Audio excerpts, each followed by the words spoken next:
At the height of the Cold War, nothing loomed larger than the threat of the atomic bomb.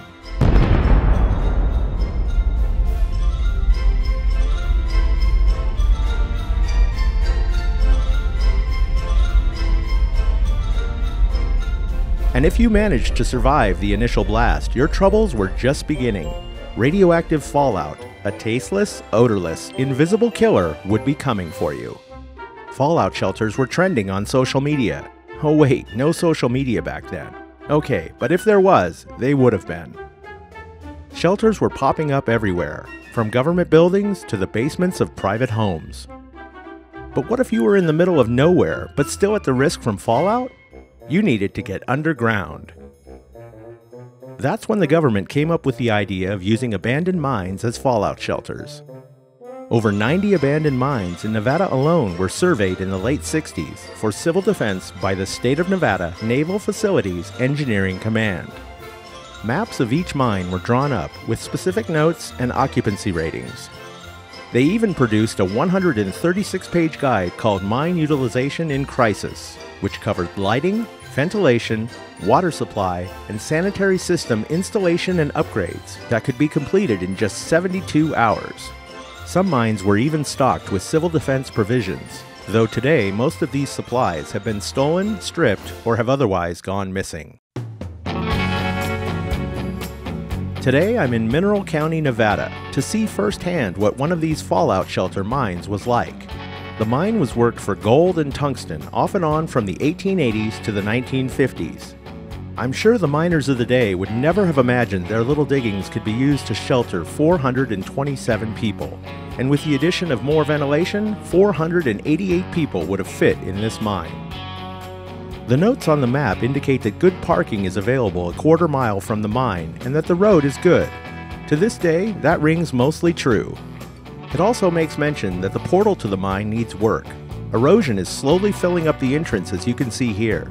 This would certainly make it tough to get 400 people inside in a timely manner.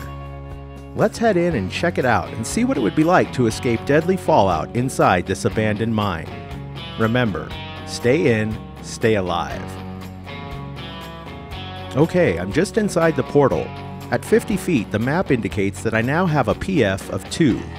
PF stands for protection factor. That means that at this distance, I would only be receiving 1/2 the amount of radiation present on the outside of the mine.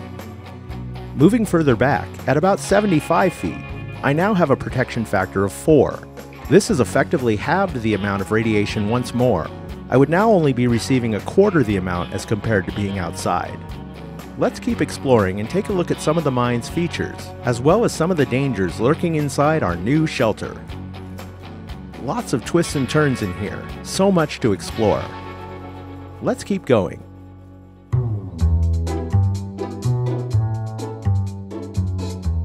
At 200 feet, we've come to a large 50-foot-high stope. A stope is a large hollowed-out area that is left behind when an ore body has been removed. Those timbers up there are called stalls, and they act as support for the overhead rock and hanging wall. Beyond the stope, we come to two of the most dangerous features in any mine, a false floor and a winze. A false floor is just that. We're no longer standing on solid ground, but usually planks or boards that cover up our second danger, a winze. A winze is a shaft that starts underground and can easily be several hundred feet deep. Let's head back and continue exploring the main haulage at it. Here's another deep winze. You can see the ladder going down the manway. I wonder how far down that goes. This is a nice example of gobbing. Gobbing refers to the practice of neatly stacking waste rock instead of hauling it out of the mine. It was surely easier and less work intensive than packing all this stuff out.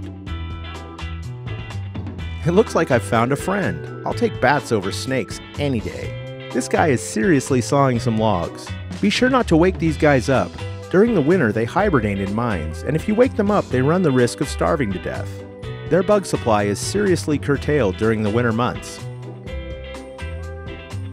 I love finding ore cart track in mines. It usually means the workings are going to be more extensive, and they make great leading lines for photography. These tracks look like they're made out of wood with just a thin strip of metal on the rail. Here we have a ladder going up into a small stope. Looks like they hollowed out that area nicely. Must have been delicious up there. This junction of the mine is pretty impressive. We have a couple of ore chutes, a winze, and some stoping going on. Ore chutes like this indicate the presence of workings above, either a stope or a raise. A raise is a shaft inside a mine, but instead of going down, it goes up. But what if you're at the top of a raise and you go down? Is that a winze? Anyway, workers would send rocks down these chutes to a waiting ore cart for removal from the mine. This nearby timber looks to have dates and tally marks. I'm guessing this is how they kept track of how many loads were removed on any given day.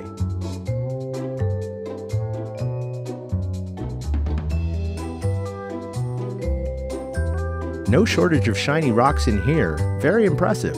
If only all that glitters was gold.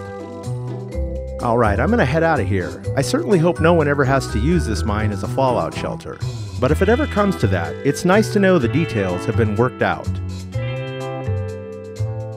If you've enjoyed this video, please feel free to like, share, and give me a thumbs up. And more than that, it would mean so much if you'd also subscribe to my YouTube channel. Just click on my face. Thank you so much for your support, and always remember, never wake a sleeping bat.